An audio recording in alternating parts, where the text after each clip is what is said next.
여러분, 음식을 앞에 두고 이런 생각을 해본 적 있으십니까? 나는 지금 왜 이것을 먹고 있는가? 배가 고파서? 맛이 있어서? 아니면 그냥 습관적으로? 2025년 초 미국 뉴욕에서 특별한 행사가 열렸습니다. 세계적인 요리 교육기관인 CIA, 즉 컬리너리 인스티튜트 오브 아메리카에서 한국의 스님 한 분이 강연을 했습니다. 그 자리에서 스님은 칼솜씨를 자랑하지 않았습니다. 화려한 플레이팅을 선보이지도 않았습니다. 스님은 단지 이렇게 물었습니다. 음식이란 무엇인가? 우리는 무엇을 먹고 왜 먹는가? 그리고 그 자리에 있던 세계 최고 수준의 셰프들이 조용해졌습니다. 비우면 깊어진다. 한국 사찰 음식이 세계를 사로잡는 진짜 이유. 오늘 우리는 사찰 음식을 단순히 절밥이 아니라 하나의 철학적 시스템으로 읽어드리겠습니다. 먼저 기본 개념부터 정리해드리겠습니다.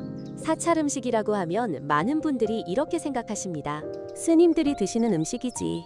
고기 없고 마늘 없고 심심한 것. 맞습니다. 그런데 그게 전부가 아닙니다. 사찰 음식의 본질을 이해하려면 세 가지 축을 알아야 합니다. 첫 번째 축 재료의 원칙. 사찰 음식에는 오신채를 쓰지 않습니다. 파, 마늘, 달래, 부추, 흥거 이 5가지입니다. 왜 안 쓸까요? 단순히 냄새가 강해서가 아닙니다.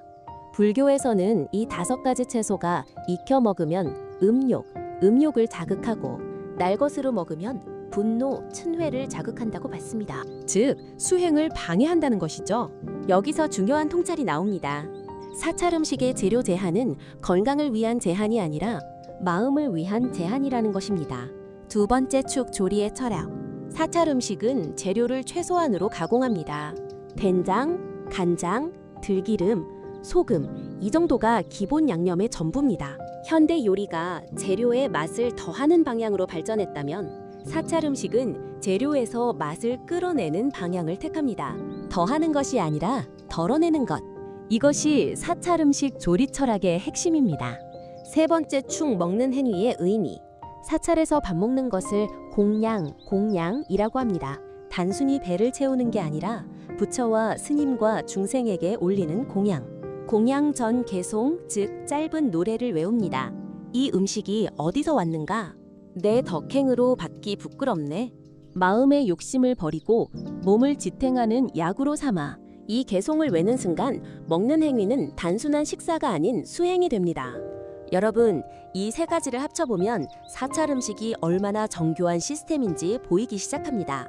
재료에서 자극을 제거하고 조리에서 불필요한 가공을 제거하고 먹는 행위에서 욕망을 제거한다. 이것은 단순한 식단이 아니라 절제를 구조화한 시스템입니다. 자, 그럼 이제 큰 그림을 보겠습니다.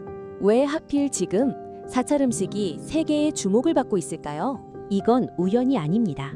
3가지 거대한 흐름이 교차하는 지점에 사찰 음식이 있습니다. 첫 번째 흐름, 채식과 비건의 글로벌화. 전 세계적으로 채식 비건 인구는 빠르게 늘고 있습니다. 환경 문제, 동물권, 건강에 대한 관심이 복합적으로 작용하면서 특히 젊은 세대를 중심으로 무엇을 먹지 않을 것인가에 대한 의식이 높아졌습니다. 그런데 여기서 재미있는 현상이 나타납니다. 비건 식단은 늘었는데 비건 음식의 깊이에 대한 불만도 함께 늘었다는 겁니다. 고기만 빼면 비건이냐?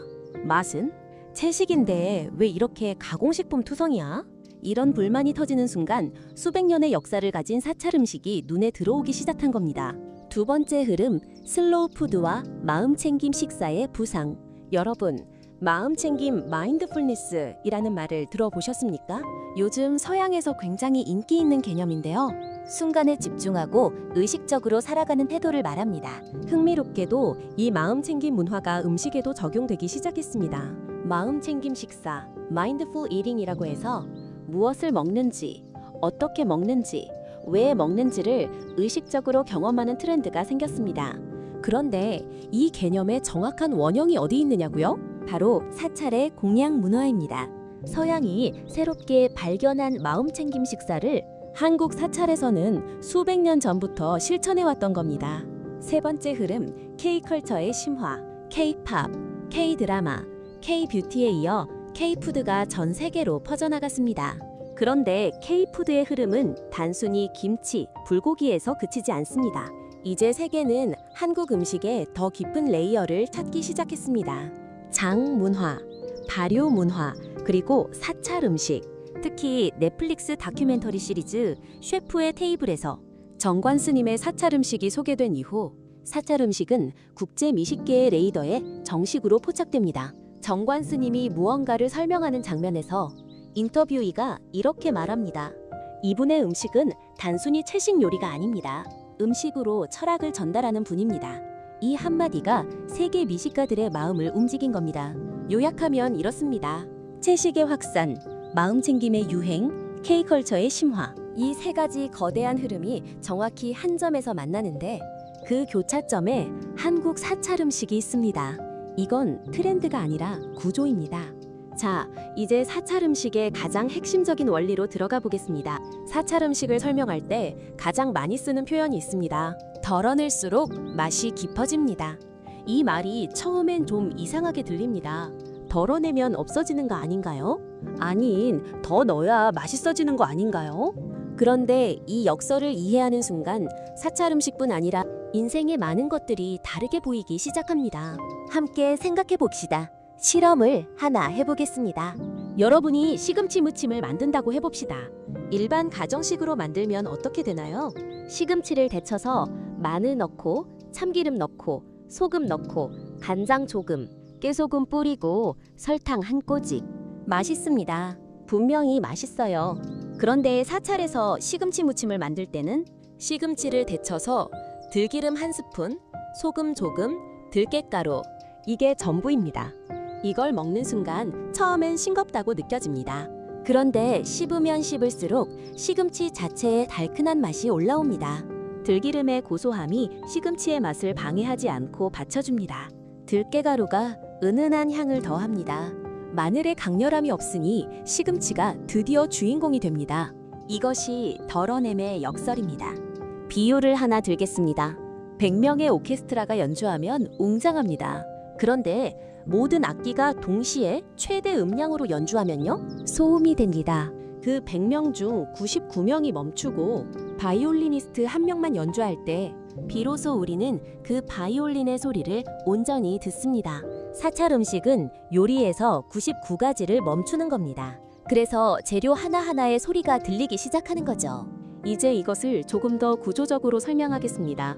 요리에는 크게 두 가지 방향이 있습니다. 첫 번째는 덧붙이기 에디션. 양념을 더하고 재료를 더하고 공정을 더해서 맛을 만드는 방법.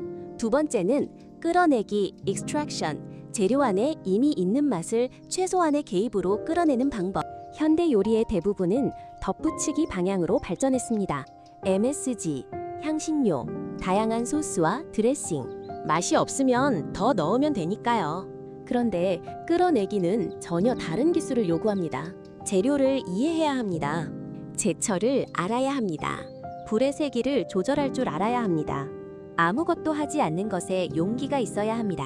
프랑스 마스터셰프 협회 소속 셰프들이 전남 장성군 백양사를 방문했을 때 가장 충격을 받은 것이 바로 이 지점이었다고 합니다. 이분들은 아무것도 안 한 것처럼 보이는데 이렇게 깊은 맛이 나온다. 아무것도 안 한 것처럼 보이는 것이 가장 어렵습니다. 거기에 수십 년의 수행이 담겨 있기 때문입니다. 그리고 여기서 시니어 여러분께 드리고 싶은 이야기가 있습니다. 인생도 마찬가지 아닐까요? 젊었을 때는 더 하려고 합니다. 더 많은 것을 갖고, 더 많은 것을 이루고, 더 많은 곳에 가려고. 그런데 인생의 어느 지점에서 우리는 깨닫습니다. 진짜 깊이는 더 하는 데서 오는 게 아니라 덜어내는 데서 온다는 것을. 사찰 음식은 그 진리를 요리로 표현한 것입니다. 이제 조금 더 깊이 들어가 보겠습니다. 사찰에서 식사는 공양이라 부릅니다. 그리고 이 공양에는 정해진 형식이 있습니다. 바로 공양이라고 하죠. 바로는 스님들이 쓰는 그릇입니다. 큰 것, 중간 것, 작은 것, 더 작은 것. 이 네 개의 그릇이 포개져서 하나로 다닙니다. 바로 공양의 순서를 설명드리겠습니다. 인포그래픽. 바로 공양 순서 도식. 전발, 바로를 편다. 보자기를 풀고 순서대로 그릇을 꺼내 놓는다. 수식. 음식을 받는다. 필요한 만큼만 받는다. 절대 많이 받지 않는다. 식사, 식지, 소리 없이 먹는다. 씹는 소리도 그릇 소리도 최소화한다. 세발 15올 그릇을 씻는다. 물 한 방울도 버리지 않는다. 채소 조각 하나도 남기지 않는다. 수발, 바루를 다시 접는다. 처음과 똑같은 순서로 이 과정에서 주목할 부분이 있습니다. 세발, 즉 그릇을 씻는 방식입니다. 스님들은 그릇에 물을 조금 붓고 작은 천 조각으로 닦습니다. 그 물을 마십니다. 음식 한 조각도 물 한 방울도 버리지 않습니다. 현대적인 관점에서 보면 이게 좀 과해 보일 수 있습니다. 그런데 이 행위에는 매우 깊은 의미가 담겨 있습니다. 이 음식이 내게 오기까지 얼마나 많은 것들이 필요했는가. 씨앗을 심은 농부, 물을 준 비, 자란 땅, 그것을 거두어 온 손, 다듬고 씻고 불 위에 올린 손. 그 모든 과정을 떠올리며 먹는다면 음식 하나하나가 다르게 보입니다. 여러분, 우리는 평소에 이걸 생각하며 밥을 먹습니까? 대부분은 그렇지 않습니다. 밥을 먹으면서 TV를 보거나 스마트폰을 보거나 대화를 하거나 바로 공양은 그 멍한 식사에 구조를 부여합니다. 먹는 행위를 의식화하는 겁니다. 심리학에서는 이것을 마음챙김 식사, mindful eating라고 부릅니다. 최근 연구에 따르면 천천히 의식적으로 먹을 때 성취도가 떨어지는 것으로 나타났습니다. 소화가 잘 되고 과식이 줄고 음식 만족감이 높아집니다. 그런데 사찰에서는 이것을 수백 년 전부터 의학적 이유가 아니라 수행의 이유로 실천해 왔습니다. 결과적으로 같은 효과가 나타났고 서양 의학이 뒤늦게 그 원리를 증명하고 있는 셈입니다. 이것이 전통 지식의 힘입니다. 이유를 몰라도 오랜 실천 속에 지혜가 축적되어 있습니다. 사찰 음식을 이야기할 때 두 분의 스님을 빼놓을 수 없습니다.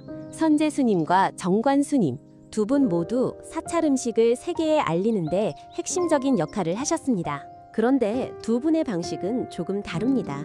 그 차이를 살펴보는 것이 사찰 음식을 이해하는 데 도움이 됩니다. 선제 스님, 대중과의 소통. 선제 스님은 조계종 사찰 음식 명장 1호입니다. 2024년 큰 화제가 됐던 흑백 요리사 요리계급 전쟁 시즌2에 출연하셨죠. 이게 굉장히 의미 있는 사건입니다. 그 프로그램은 극도의 경쟁을 기반으로 합니다. 빠르게, 화려하게, 강렬하게. 그게 프로그램의 문법이죠. 그런데 선제 스님은 그 문법을 따르지 않으셨습니다. 조용히, 차분하게, 자신의 방식대로, 그리고 시청자들이 거기에 매료됐습니다. 저분이 만드는 게 뭔지 모르게 끌린다는 반응이 쏟아졌습니다. 왜일까요?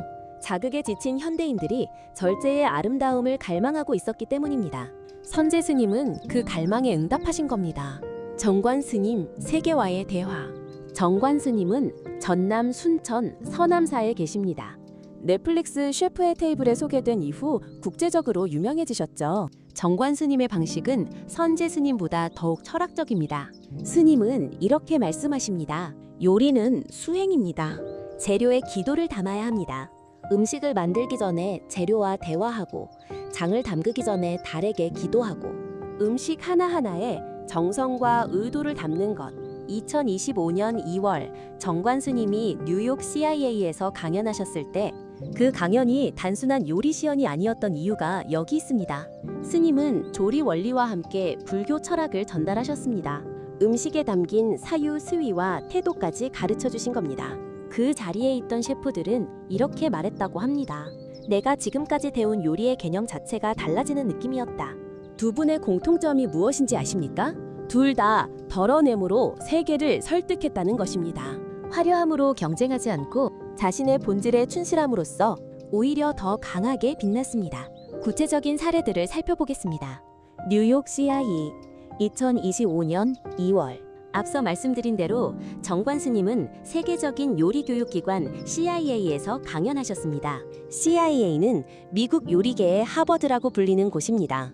거기서 스님은 사찰 음식의 조리 원리와 불교 철학을 함께 소개하셨습니다. 이 강연이 갖는 의미는 무엇일까요? 사찰 음식이 단순한 이국적 채식 요리가 아니라 하나의 완결된 요리 철학으로 인정받았다는 것입니다. 요리 철학이 있다는 것은 그 음식이 트렌드가 아니라 전통이라는 뜻이고, 트렌드가 지나가도 남을 수 있다는 의미입니다. 프랑스 마스터셰프 협회 2025년 3월 프랑스 마스터셰프 협회 MCF 소속 셰프들이 전남 장성군 백양사를 직접 방문해 사찰 음식을 체험했습니다.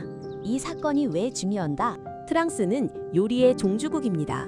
미슐랭 가이드가 프랑스에서 시작된 것도 우연이 아닙니다. 그 프랑스의 최고 셰프들이 한국 사찰 음식을 공부하러 온 겁니다. 이건 마치 농구를 처음 만든 나라의 선수들이 한국에 농구 배우러 온 것과 비슷한 느낌입니다. 이 셰프들이 백양사에서 특히 주목한 것이 무엇이었을까요? 세 가지라고 합니다. 첫째, 발효의 깊이, 3년, 5년, 10년 묵은 된장의 맛. 둘째, 제철 재료의 활용. 그날 산에서 나온 것으로 요리하는 즉흥성. 셋째, 아무것도 버리지 않는 철학. 재료의 잎사귀 하나, 뿌리 하나도 버리지 않고 활용하는 것. 이 세 가지는 사실 현재 세계 최고 레스토랑들이 추구하는 방향과 정확히 일치합니다. 덴마크의 노마, 스페인의 엘 불리, 일본의 여러 카이세키 레스토랑들. 사찰 음식이 세계 최첨단 요리 트렌드와 조용히 같은 방향을 보고 있었던 겁니다. 자, 이제 오늘 이야기의 핵심으로 들어오겠습니다. 지금까지 사찰 음식이 세계적으로 주목받는 이유를 구조적으로 설명해 드렸습니다. 그렇다면 이것이 여러분 시니어 세대에게는 어떤 의미가 있을까요? 저는 사찰 음식과 시니어의 삶 사이에 매우 깊은 연결고리가 있다고 생각합니다. 세 가지로 말씀드리겠습니다. 첫째, 몸에 맞는 식단. 나이가 들수록 강한 자극을 소화하는 능력이 줄어듭니다. 맵고 짜고 기름진 음식은 속을 불편하게 합니다. 사찰 음식은 구조적으로 자극을 최소화합니다. 저자극, 저염, 저지방, 그러나 맛있습니다. 발효 음식, 된장, 간장, 고추장이 풍부해서 장 건강에 도움이 되고, 다양한 나물은 식이섬유가 풍부합니다. 영양학적으로 봐도 시니어에게 이상적인 식단입니다. 둘째, 정신 건강에 주는 영향. 치매 예방 연구에서 흥미로운 결과가 있습니다. 의식적으로 하는 반복 행위가 뇌를 자극한다는 것입니다. 바로 공양처럼 정해진 순서와 의식을 따르는 행위, 음식을 준비하면서 재료 하나하나에 집중하는 행위, 이것이 뇌의 여러 영역을 동시에 활성화시킵니다. 공양간, 사찰 부엌에서 음식을 만드는 스님들이 집중력과 기억력을 유지하는 것이 우연이 아닐 수 있습니다. 셋째, 덜어냄의 철학이 주는 마음의 평화. 인생의 후반부에 접어들면 많은 분들이 무언가를 정리하고 싶다는 마음을 갖게 됩니다. 물건도, 관계도, 욕심도. 사찰 음식의 철학, 덜어낼수록 깊어진다. 그 마음의 방향과 정확히 맞닿아 있습니다. 음식에서 시작해서 삶으로 연결되는 철학. 덜 먹고 더 맛본다. 덜 갖고 더 누린다. 덜 서두르고 더 깊이 산다. 사찰 음식은 그 삶의 태도를 밥상에서 가르쳐줍니다. 어르신이 직접 차린 소박한 밥상. 지금까지 사찰 음식의 철학과 원리를 살펴봤습니다. 그러면 이걸 일상에서 어떻게 적용할 수 있을까요? 꼭 사찰에 가야만 할 수 있는 게 아닙니다. 집에서 오늘부터 시작할 수 있는 것들을 말씀드리겠습니다. 인포그래픽 사찰 음식 생활 실천법 5가지. 일주일에 하루 양념 1가지 날 만들기. 마늘, 간장, 참기름 1가지 양념만 써서 나물을 무쳐보세요. 처음엔 싱겁습니다. 그런데 천천히 먹다 보면 재료 본연의 맛이 느껴지기 시작합니다. 그 경험 자체가 사찰 음식의 첫 번째 문입니다. 2. 식사 전 30초 멈춤. 밥상을 차리고 나서 바로 먹지 말고 30초만 멈추고 이 음식이 어디서 왔는지 생각해 보세요. 개송을 외울 필요 없습니다. 그냥 이 재료들이 내 밥상에 오기까지 얼마나 많은 것들이 있었나를 잠깐 떠올리는 것만으로 충분합니다. 소리 없이 먹는 식사 한 끼. 한 끼 식사 동안 TV도 라디오도 스마트폰도 끄고 조용히 음식에만 집중해 보세요. 처음에는 불편합니다. 그런데 곧 뭔가 달라집니다. 맛이 더 분명하게 느껴지고 포만감이 더 빨리 옵니다. 4. 제철 재료 1가지로 요리하기. 지금 계절에 가장 흔하고 저렴한 재료가 무엇인지 찾아보세요. 그것 하나로 단순하게 요리해보세요. 제철 재료는 가장 맛있고 가장 영양이 풍부합니다. 사찰 음식의 핵심 원칙 중 하나입니다. 5번. 식후 바로처럼 그릇 깨끗이. 밥을 먹고 나서 그릇에 남은 것을 깨끗이 먹어보는 연습. 음식을 낭비하지 않겠다는 의식적인 태도. 이것이 바로 공양의 정신을 일상에서 실천하는 가장 쉬운 방법입니다. 오늘 우리는 사찰 음식을 통해 하나의 큰 원리를 살펴봤습니다. 덜어낼수록 기뻐진다. 이것은 요리의 원리이기도 하고 삶의 원리이기도 합니다. 채식이 세계적인 흐름이 된 지금 한국 사찰 음식이 주목받는 것 단지 고기 없는 요리라서가 아닙니다. 수백 년의 수행 속에서 증류된 삶의 지혜가 음식이라는 형태로 담겨 있기 때문입니다. 뉴욕의 셰프도 파리의 셰프도 그 지혜의 냄새를 맡고 찾아오는 겁니다. 여러분, 오늘 저녁 밥상을 차리기 전에 잠깐 멈춰 보시겠습니까? 이 음식이 내게 오기까지 얼마나 많은 것들이 있었는지, 내가 왜 이것을 먹으려 하는지, 그 질문 하나다 오늘 저녁을 조금 다르게 만들어줄 것입니다. 사찰 음식이 우리에게 묻고 있는 것이 그것입니다. 우리는 음식을 왜 이렇게 먹고 있는가? 오늘도 끝까지 함께 해주셔서 감사합니다. 이런 깊은 이야기 더 나누고 싶으시면 구독과 좋아요 부탁드립니다. 다음 시간은 장장의 세계, 된장, 간장, 고추장이 왜 세계 발효 음식의 정점인가를 구조적으로 풀어드리겠습니다.